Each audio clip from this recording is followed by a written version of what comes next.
Lord, ibigay mo po sa akin ang dapat kong gawin sa araw na ito.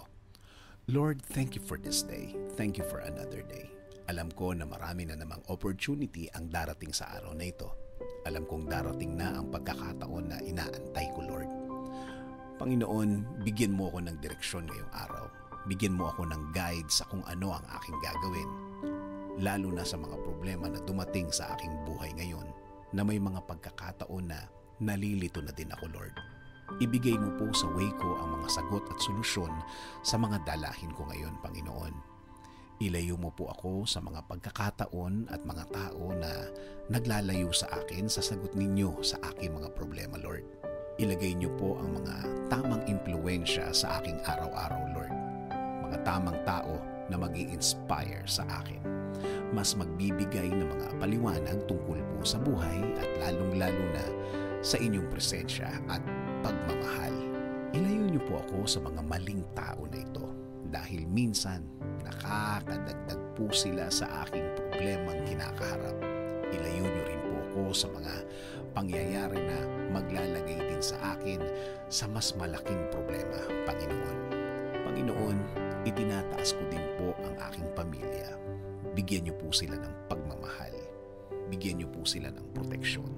Bigyan niyo po sila ng mga tamang daan at pagkakataon. Ilayo niyo po sila sa masama. Kasama din po sa aking dasal na ito, Lord, ang aking bayan. Alagaan at bigyan niyo din po ng direction at guidance ang mga namumuno. Bigyan niyo po sila ng wisdom para sa tamang pagtakbo ng aming gobyerno.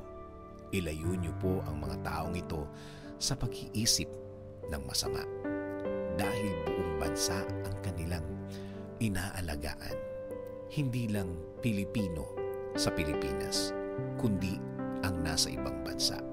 Panginoon, alam ko pong wala kayong masamang plano sa aking buhay. Alam ko pong ang lahat ng plano mo ay sa ikagaganda ng aking buhay at sa ikaaangat ng aking araw-araw, hindi lang para sa akin, kasama na din ang aking pamilya. Please continue to give me guidance. Please continue to give me protection. Please continue to lead my life, Lord. This I ask. In Jesus' name, Amen.